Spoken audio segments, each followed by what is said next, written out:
My name is Victoria. Thank you for joining me today for First Chapter Friday. Today we're going to read the first chapter of Nim's Island by Wendy Orr. If you enjoy this book, it has also been turned into a movie. Chapter 1. In a palm tree on an island in the middle of the wide blue sea was a girl. Nim's hair was wild, her eyes were bright, and around her neck she wore 3 cords. One was for a spyglass, one was for a whirly, whistling shell, and one was for a fat red pocket knife in a sheath. With the spyglass at her eye, she watched her father's boat. It sailed out through the reef to the deeper, dark ocean, and Jack turned to wave, and Nim waved back, though she knew he couldn't see. Then the white sails caught the wind and blew him out of sight, and Nim was alone. For 3 days and 3 nights, whatever happened or needed doing, Nim would do it. And what we need first, said Nim, is breakfast. So she threw 4 ripe coconuts, thump, into the sand and climbed down after them.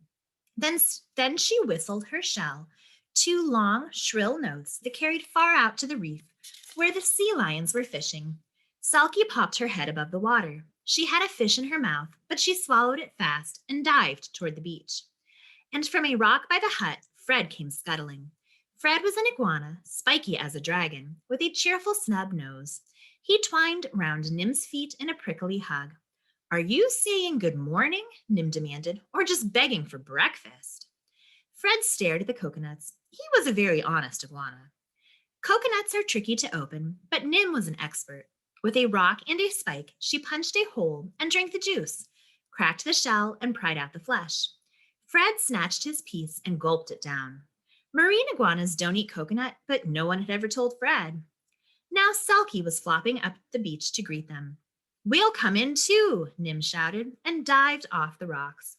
Selkie twisted and shot up underneath, gliding Nim through the waves, thumping over, ducking under. Nim clung tight till she was half sea lion and half girl, and all of her was part ocean.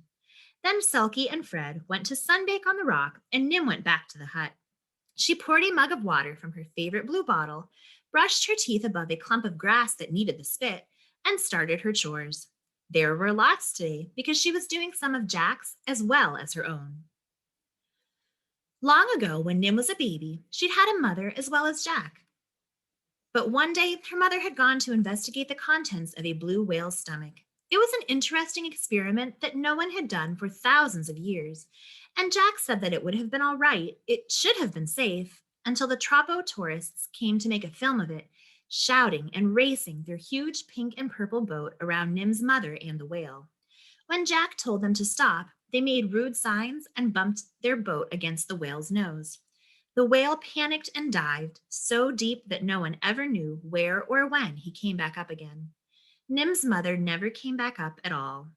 So Jack packed his baby into his coat and sailed round and round the world, just in case Nim's mother came back up out of the ocean somewhere else and didn't know where to find them. Then one day, when the baby had grown into a very little girl, he'd found this island. It was the most beautiful island in the whole world. It had white shell beaches, pale gold sand, and tumbled black rocks where the spray threw rainbows into the sky. It had a fiery mountain with green rainforest on the high slopes and grasslands at the bottom. There was a pool of fresh water to drink and a waterfall to slide down, and in a hidden hollow where the grasslands met the white shell beach, there was a place for a hut.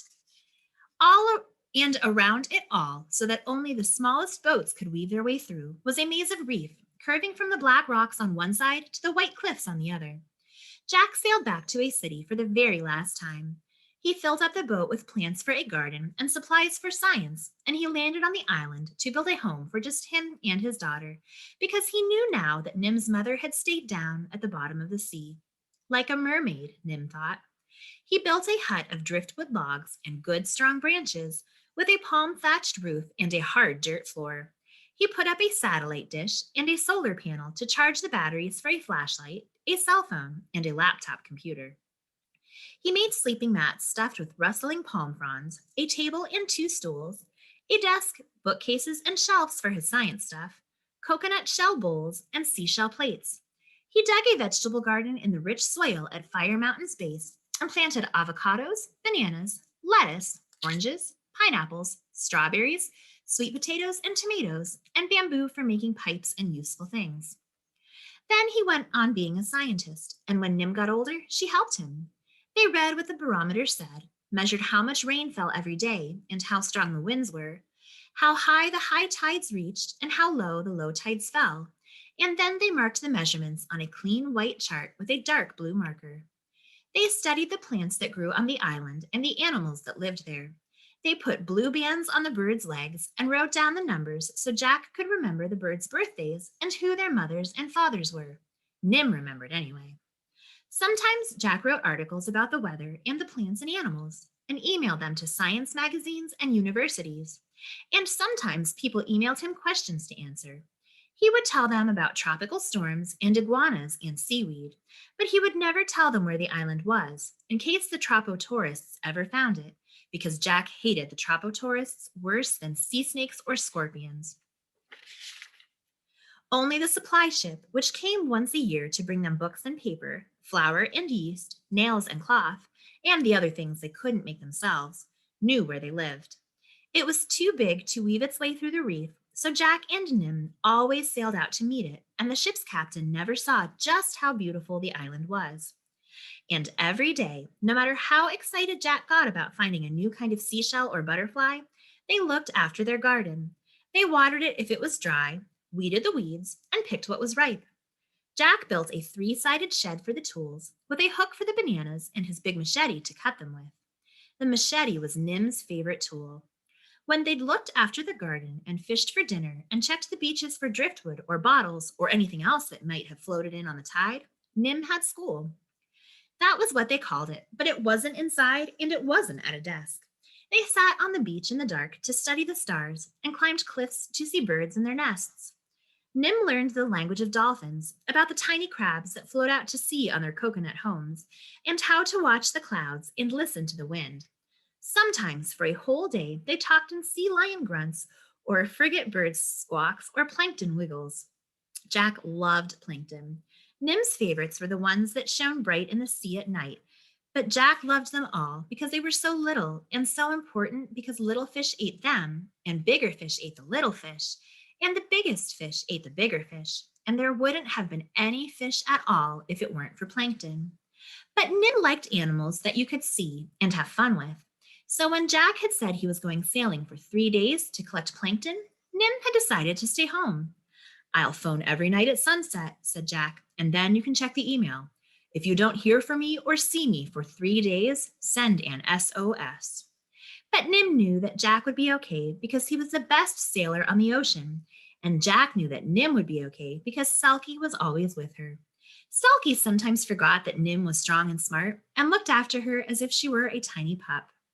Even when the king of the sea lions barked at her to come and fish or snuggle down at night with her sea lion family, Selkie stayed close to Nim. And that ends chapter 1 of Nim's Island. This book is available to borrow as a print book, book on CD, ebook, and e-audiobook.